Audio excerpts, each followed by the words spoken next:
আসসালামু আলাইকুম। সবাই কেমন আছেন? আশা করছি ভালো আছেন। তো এখানে আমি যে ব্রয়লার মুরগি রান্না করব, তো তেলের ভিতরে দিয়ে দিলাম দারচিনি, তেজপাতা, গোলমরিচ।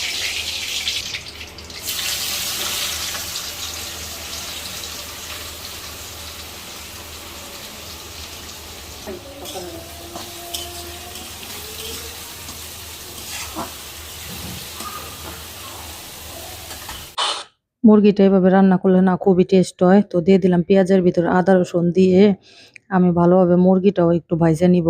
আর ব্রয়লার মুরগি আমি খাই না দেখে আনা হয় না, যেহেতু এখন রোহন ভাইরা আছে এর জন্য বললাম যে তোমারও পছন্দ নিয়ে আসো। আমি বলি যে আমি খাই না, সমস্যা কি, তোমাদের বাপ বেটারে রান্না করে দিব, নিয়ে আইসো।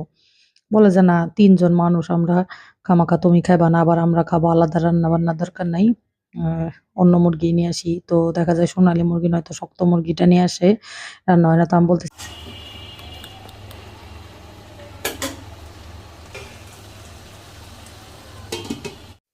তো মুরগিটা ভালোভাবে যে একটু ভাইজে নিয়ে এখন আর কি মশলা দিব এক এক করে, হলুদের গুঁড়া, মরিচের গুঁড়া। আর ব্রয়লার মুরগি এভাবে রান্না করে খায় দেখে অনেক টেস্ট হয়, মানে এক একজনের রান্নার ধরন এক এক রকম।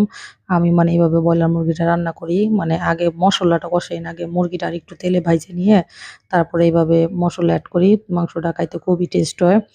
তো আর কি, তো আর কিছুই রান্না করব না আজকে, শুধু এই মাংসই রান্না করব। তো এই যে কষানো হয়ে গেছে, আমি একটু ঝোলঝোলই রান্না করব, বেশি একটা ভুনা করব না। তো আ আলু টালু দিব না আজকে, শুধু একদমই ভুনা করব। তো এই যে একদম সুন্দর একটা কালার আসছে। এইভাবে ভাইজা নিলে একটু শক্ত, শক্ত মানে থাকলে মাংসটা ভালো লাগে। আর বেশি যদি গইলে যায় তাইলে আর খাইতে টেস্ট লাগে না। তো এখানে যে ঝোল দিয়ে দিলাম, মানে একদমই ঝোল শুকায় ফেলবো না। তো এভাবে রান্না করে দেখেন, যারা কখনো এভাবে রান্না করেন নাই, একবারে কষায় বসান, তারা এভাবে রান্না করে ট্রাই করে দেখবেন, খুবই টেস্ট হয়। আর এখানে আমি একটু জিরা গুঁড়া দিয়ে দিলাম। আর যেকোনো মাংসতে কলিজা ভুনা, ফ্যাপসা ভুনাতে এভাবে জিরা দিলে খুবই টেস্ট হয়। তো এই যে আমার তরকারি প্রায় হয়ে গেছে, আমি একটু ঝোল ঝোলই নামাবো, যেহেতু রন বেরা, মাহিন ওরা একটু ঝোলই পছন্দ করে, এর জন্য আর কি একটু ঝোল ঝোলই নামাবো। তো এখানে যে রান্না বান্না প্রায় শেষ আমার। আর মানে আগের তরকারি মানে শেষ হইতেছে না, তরকারি খালি রয়ে যাইতেছে। আর এদিকে মাহিন রে দুপুরে খাইতে আসতে বলছি, মাহিন দুপুরে খাইতে আসে নাই। ও এখন আসছে, এসে বলতেছে আন্টি খাবার বেশি থাকলে একটু দিয়ে দেন, আমার একটা ফ্রেন্ড আছে, আমরা একসঙ্গে খাই, এর জন্য আর কি দিয়ে দিলাম মাহিনকে। আর এদিকে আমি যে রাত্রে পরোটা বানিয়ে নিতেছি, আমার হাজবেন্ড নাকি পরোটা খাবে। তো এর জন্য আর কি পরোটা আমি দুপুরবেলায় সবকিছু রেডি করে রাখছি এইভাবে, এখন শুধু ভাজবো। তো আমি জানি যে শুধু আবিরের আব্বু খাবে, আর কেউ খাবে না। এখন রহন ভাই বলতেছে যে না, আমিও পরোটা খাবো, কি আর করার। পরে রহন ভাইকেও দিলাম। তো রহন ভাই কিন্তু সচরাচর রাত্রে পরোটা খাইতে চায় না, কয় ভাতই খাবো। তো আজকে আবার বলতেছে, তো সমস্যা নাই, আমি একটু বেশি করেই মানে বেলে রাখছিলাম। আমি জানি যে একজনের খাওয়া দেখলে আবার আরেকজনেরও খাইতে ইচ্ছা করে অনেক সময়। তো এজন্য একটু বেশি করে রাখছিলাম পরোটাগুলা, যাতে সমস্যা না হয়। তো এই যে পরোটাগুলা এক, এক করে সুন্দরভাবে আরকি ভাইজা নিতেছি, লাল, লাল করে মচমচে করে। আর রেডি করে রাখছি আগের থেকে, যে খাইতে দেওয়ার আগে ভাইজা দিব যাতে খায়া মজা পায়। গরম, গরম ঠান্ডা হইলে আবার একদমই নরম হয়ে যাবে, খায়া অতটা মজা পাবে না। এর জন্য আরকি।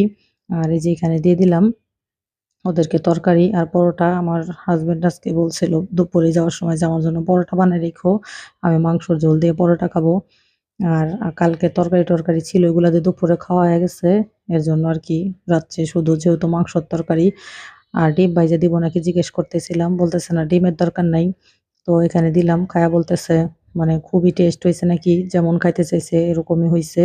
তো রোহন ভাইও পরোটা খাইতেছে, বলতেছে না খুবই মজা হইছে। তো রান্না-বান্নার পরে খাওয়ার পরে সবাই যদি মানে বলে ভালো হইছে, তৃপ্তি করে খায়, আসলেও শুনতেও ভালো লাগে। পরবর্তীতে রান্না করতেও ভালো লাগে। তো এর জন্য আরকি। এদিকে আবার ভিডিও কল দিয়ে কথা বলতেছিল আবির। আবির বলতেছিল যে, "আম্মু আমিও পরোটা খাবো।" তো আমি বলতেছি, "পরোটা খাও। আমি তো তোমার জন্য বানাই নাই। তুমি তো বলো নাই যে খাইবা। তারপরেও তোমার আব্বুর এইখান থেকে একটা খাও। আর নয়তোবা ফ্রিজ আছে, বানাই দিব নাকি?" বলতেছে, "না দরকার নাই।" তো রহন ভাই, তারপর আবির আব্বু, ওদের কাছে নাকি খুবই মজা লাগতেছিল পরোটা। আর আবির আব্বু এমনিও মাংস, তারপরে যদি আমি ঘন্ট করি মানে ডাল দিয়ে সবজির মতো রান্না করি, সেদিনই বলবে যে আমার জন্য রুটি বানায়ও রাত্রে। আর এদিকে আবির আর খাইলো না, আবির ভাতই খাইতেছে। তো আজকের মতো এই পর্যন্ত। সবাই ভালো থাকবেন, দোয়া করবেন আগামীতে যেন ভালো, ভালো ভিডিও দিতে পারি।